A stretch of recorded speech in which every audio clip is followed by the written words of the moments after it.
Hello बच्चों, कल हम लोग सर्वसंख्या के बारे में पढ़ चुके थे। आज हम लोग प्रश्नावली 4.1 का प्रश्न नंबर 1, प्रश्न नंबर 2 और प्रश्न नंबर 3 सॉल्व करेंगे।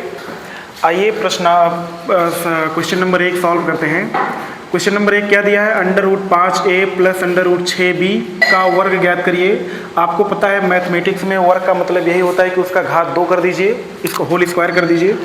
तो यह हो जाएगा √5a प्लस का √6b पूरे का होल स्क्वायर। मैथ में वर्ग का मतलब होता है उसका पूरा होल स्क्वायर कर दीजिए। अब हम लोग एक सूत्र पढ़े हैं, कल मैंने आपको बताया था a प्लस बी पूरे की घात 2 बराबर होता है a² प्लस b² प्लस का 2ab। इस सवाल को देख करके भी आप जान सकते हो कि कौन सा सूत्र हमारा लगेगा। आइए अब यहाँ से हम लोग इसको तुलना कर लेते हैं। पहले ये सूत्र लिखते हैं, लिखेंगे यहाँ पर सूत्र a प्लस b का होल स्क्वायर बराबर सूत्र होता है a² plus b² plus 2ab। जब तुलना करेंगे तो a का मान √5a आएगा। a बराबर कितना आएगा? √5a और b बराबर आपका आएगा √6b। अब यही a और b का मान हम इस सूत्र में रख देंगे और इसके बाद इसको हल कर लेते हैं। तो पहले रखते हैं ब्रैकेट में, पहले a है, a का मान दिया है √5a प्लस b का मान दिया है √6b पूरे का होल स्क्वायर बराबर सूत्र में सबसे पहले a² आता है, a का मान दिया है √5a, तो यहाँ पर हो जाएगा √5a पूरे का होल स्क्वायर प्लस b² आता है, b का मान दिया है √6b का होल स्क्वायर, फिर प्लस में 2ab आता है, 2 गुणे में a का मान √5a और गुणे में b का मान दिया है √6b दिया है। अब बराबर के इधर वाले को हम लोग छोड़ देंगे, उधर वाले को सॉल्व करते हैं।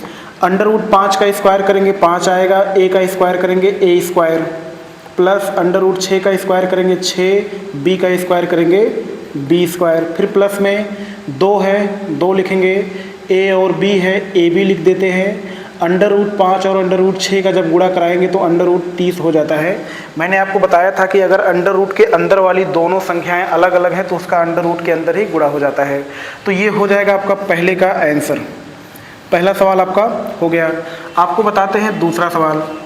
दूसरा सवाल दिया है x प्लस 3 एक ब्रैकेट में, अगले ब्रैकेट में दिया है x प्लस 3 का मान ज्ञात करिए। तो हम लोग देख रहे हैं कि इन दोनों ब्रैकेटों में जो संख्याएं लिखी गई हैं वो दोनों समान है, इसलिए जब इसका हम लोग इसको एक ब्रैकेट में करेंगे तो ये हो जाएगा x प्लस 3 पूरे का होल स्क्वायर। इसको सूत्र के हिसाब से रखेंगे, जब सूत्र भी सेम वही लगेगा, a प्लस b पूरे का होल स्क्वायर बराबर होता है a² प्लस b² प्लस का 2ab। तुलना कराएंगे, a का मान आएगा x, b का मान आएगा आपका 3।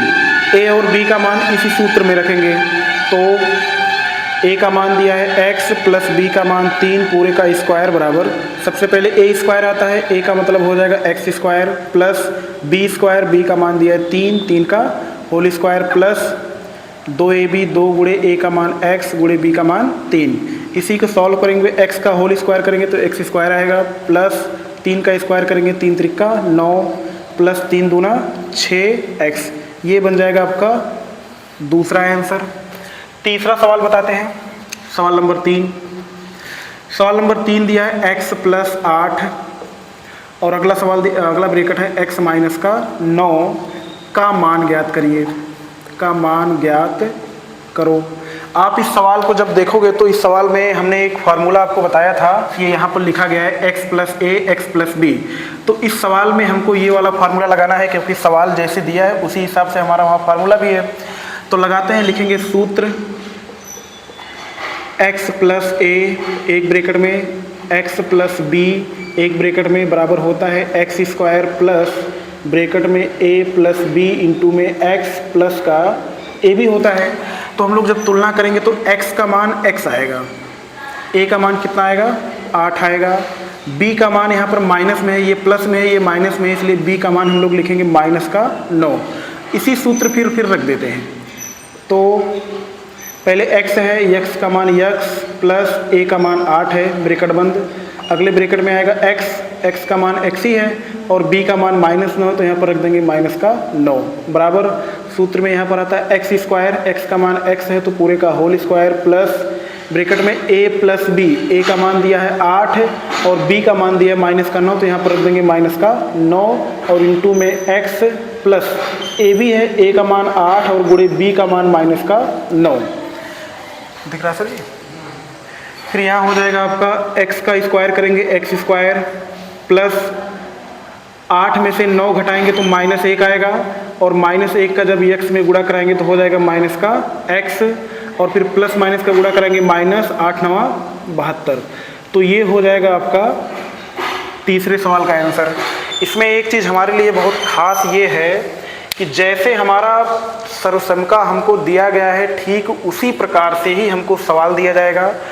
सवाल देख करके ही हमारे दिमाग में ये चीज़ आ जाएगा कि कौन सा सूत्र किस सवाल में लगेगा।